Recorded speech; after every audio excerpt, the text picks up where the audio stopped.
Magandang umaga, Pilipinas. Narito ang latest sa lagay ng ating panahon. Meron tayong minomonitor na low pressure area sa loob ng PAR at huling nakita yan sa layong 755 kilometers silangan ng Davao City.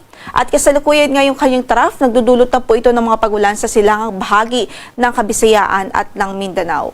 Based po sa ating analysis ngayong umaga ay naka-red na po tayo. Ang ibig sabihin po niya ay mataas na ang tsansang mabuo ito bilang isang bagyo within the next 24 hours. At sakaling mabuo ito bilang isang bagyo ay bibigyan po natin ito ng local name na Bagyong Ada. Ito po kung sakali ang magiging unang bagyo natin ngayong taon. Generally ay northwestward o pahilagang kanluran ang kanya magiging pagkilos sa araw na ito. So ine-expect po talaga natin ang paglapit nito sa ating kalupaan.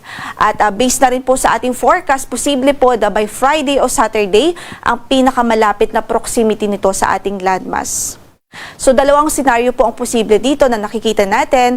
Possible po na ang close approach niya by Friday or Saturday dito sa silangang bahagi ng Visayas or Eastern Visayas and eventually po ay mag-recurve po siya o kaya naman ay posible nga din ang landfall scenario kung kaya't patuloy tayong mag-antabay sa magiging update ng Pag-asa dahil since low pressure area pa lang po ito at medyo may kalayuan pa, meron pa rin po tayong kinikonsider na uncertainties.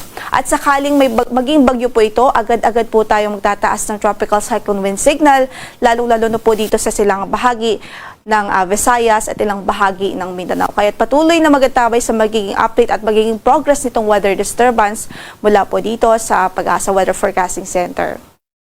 Samantala yung northeast monsoon ay patuloy na nakakaapekto sa Hilagang Luzon at nagdudulot pa rin huyan ng mga pag-ulan doon maging yung malamig na panahon. So sa forecast nga po natin, asahan natin ang maulap na papawirin na may mga kalat-kalat na pag-ulan o mga pag-ulan dahil sa amihan dito sa Cagayan, Isabela at Aurora.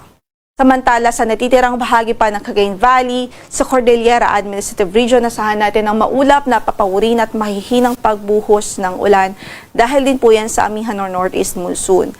Dito naman sa natitirang bahagi pa ng Northern Luzon, dito sa Ilocos Region, at natitirang bahagi pa ng Central Luzon, ay inaasahan natin ang bahagyang maulap hanggang sa maulap na papawirin at may mga isolated o pulo-pulong mahihinang mga pagulan lamang dahil sa amihan. So maliban sa mga pagulan na yan, asahan din ho natin yung may kalamigang hangin, lalong-lalo na po sa gabi at madaling araw. Dito naman sa Metro Manila at natitirang bahagi pa ng Luzon, asahan natin ang generally fair weather naman liban sa mga localized thunderstorms, especially sa hapon at gabi. Para sa pagtaya ng ating temperatura sa Baguio, malamig pa rin, 15 to 24 ang magiging agwat ng temperatura, 22 to 31 sa Lawag, 21 to 27 sa Tugigaraw, 24 to 31 naman sa Metro Manila at sa Tagaytay ay 20 to 29 degrees Celsius, habang sa Legazpi ay 24 to 31 degrees Celsius. Samantala, para sa pagtaya ng ating panahon dito sa Kabisayaan at Mindanao, so magiging or ine-expect nga po natin magiging maulan dito sa Eastern Visayas, Caraga Region at maging dito po sa Davao Region at dito sa Camiguin, Misamis Oriental at Bukidnon. Yan ay dulot ng trough ng low pressure area na minomonitor natin sa loob ng PAR. So sa mga kababayan natin dyan, patuloy natin silang pinag-iingat sa mga posible po na mga localized na pagbaha dahil sa mga pag-ulan na ito. Sa natitirang bahagi naman ng Visayas at Mindanao, asahan natin ang bahagyang maulap hanggang sa maulap na papawirin at posible rin ang mga dagliang pagbuhos ng ulan, especially dahil sa mga localized thunderstorms.